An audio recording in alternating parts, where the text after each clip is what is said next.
Baiklah, saya akan menjelaskan salah satu materi dari manajemen laba, yaitu tujuan memaksimalkan kekayaan pemegang saham.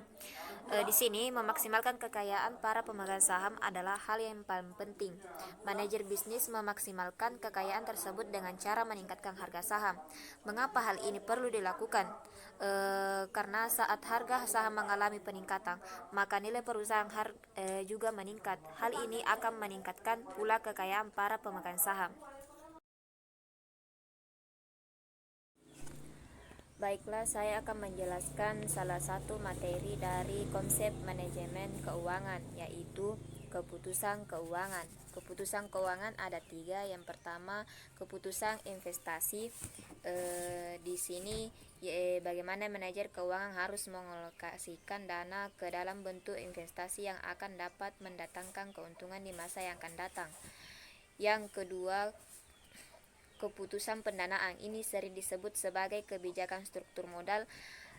Ini dituntut untuk mempertimbangkan dan menganalisis kombinasi dari sumber dana yang ekonomis bagi perusahaan.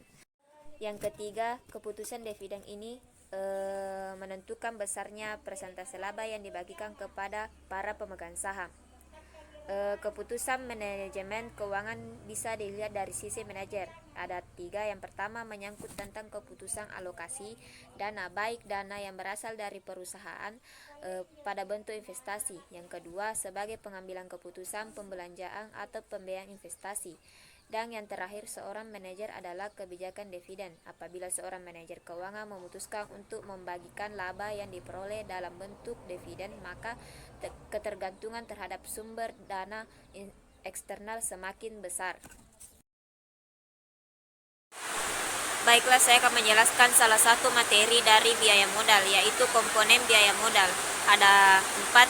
Yang pertama, cost of debit. Ini diperoleh dari lembaga pembiayaan atau dengan menerbitkan surat pengakuan hutang atau obligasi. Yang kedua, biaya saham preferen. Ini mempunyai karakteristik kombinasi antara utang dengan modal sendiri atau saham biasa.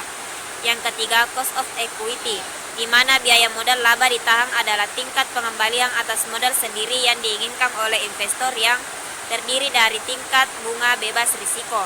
Dan yang terakhir, WACC. Ini digunakan dalam praktek pembiayaan atau pendanaan yang digunakan perusahaan diperoleh dari berbagai sumber.